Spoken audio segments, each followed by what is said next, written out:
ಓಂ ಶ್ರೀ ಗುರು ಬುದ್ಧ ಬಸವ ಅಂಬೇಡ್ಕರ ಹರಳಯ್ಯ ನಮಃ. ನಾನು ಮಾದೇವಪ್ಪ ಯಲ್ಲಪ್ಪ ಹೊನ್ನಕಸ್ತೂರಿ, ಪರಮ ಪೂಜ್ಯ ಹವಾಮಲಿನಾಥರ ಆಶ್ರಮ, ಭವಿಷ್ಯಲಿಂಗ, ಮನಗೂಳಿ, ತಾಲೂಕು ಬಸವನ ಬಾಗೇವಾಡಿ, ಜಿಲ್ಲೆ ವಿಜಯಪುರ. ಶ್ರವಣ ಮಾಡುತ್ತಿರುವ ಎಲ್ಲ ಸದ್ಭಕ್ತರಿಗೆ ನನ್ನ ಶರಣು ಶರಣಾರ್ಥಿಗಳು. ಇಂದು ನಾನು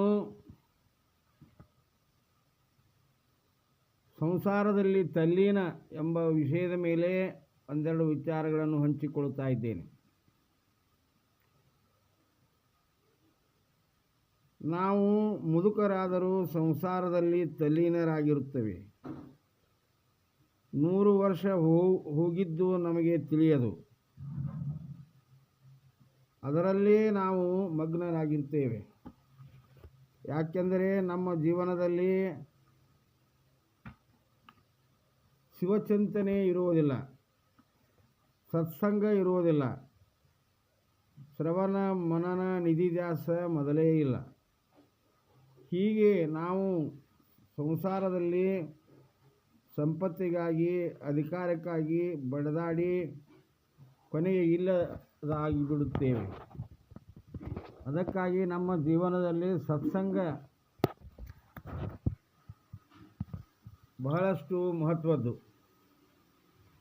ವಿಶ್ವಗುರು ಅನ್ನಬಸವಣ್ಣನವರು ತಮ್ಮ ಒಂದು ವಚನದಲ್ಲಿ ಹೇಳುತ್ತಾರೆ, ಮಡಿಕೆಯ ಮಾಡುವರೇ ಮಣ್ಣೆ ಮೊದಲು, ಮಡಿಕೆಯ ಮಾಡುವರೇ ಮಣ್ಣೆ ಮೊದಲು, ತೊಡಿಗೆಯ ಮಾಡುವರೇ ಹೊನ್ನೆ ಮೊದಲು, ಶಿವಪತನರಿವಡೆ ಗುರುಪತ ಮೊದಲು, ಕೂಡಲ ಸಂಗಮ ದೇವರ ನರಿವಡೆ ಶರಣರ ಸಂಗವೇ ಮೊದಲು, ಮಡಿಕೆಯ ಮಾಡುವರೇ ಮಣ್ಣೆ ಮೊದಲು. ಹೀಗೆ ನಮಗೆ ಸತ್ಸಂಗ ಇರದಿದ್ದರೆ ಆ ಭಗವಂತನ ಸಾನ್ನಿಧ್ಯ ಸಿಗದು. ಮಣ್ಣು ಇರದೆ ಮಡಕೆ ಆಗದು, ಹೊಣ್ಣು ಇರದೆ ಆಭರಣ ಆಗದು. ಹೀಗಾಗಿ ಶ್ರೇಷ್ಠ ಸಂತರ, ಶರಣರ, ಸಜ್ಜನರ ಸಂಘ ಇರದೆ ನಮಗೆ ಭಗವಂತನ ಸಾನ್ನಿಧ್ಯ ಸಿಗದು. ಅದಕ್ಕಾಗಿ ನಾವು 100 ವರ್ಷ ಕಳೆದರೂ ಸಹಿತ ನಮ್ಮ ಜೀವನ ಸಾವಿನ ಕಡೆಗೆ ನಡೆದರೂ ಸಹಿತ ನಮಗೆ ಅರಿವು ಇರುವುದಿಲ್ಲ. ಅದಕ್ಕಾಗಿ ನಮ್ಮ ಬದುಕಿನಲ್ಲಿ ಅರಿವಿನಿಂದ, ಸುವಿಚಾರದಿಂದ ನಮ್ಮ ಮಾರ್ಗ ನಿಖರವಾಗಿ ಸಾಗಬೇಕು. ಒಳ್ಳೆಯದನ್ನೇ ಬಯಸುವುದನ್ನು ನಾವು ಕಲಿಯಬೇಕು. ಸತ್ಸಂಗ ಎಷ್ಟು ಮಹತ್ವದ್ದು ಎಂದರೆ ನಮ್ಮ ಪ್ರಾರ್ಥನೆ ಆ ಶಿವನಿಗೆ ತಲುಪುತ್ತದೆ. ಕೇವಲ ಹೆಣ್ಣು ಮಣ್ಣು ಹಣ್ಣಿಗಾಗಿಯೇ ಬಡಿದಾಡು ಸತ್ತು ಹೋಗುತ್ತೇವೆ.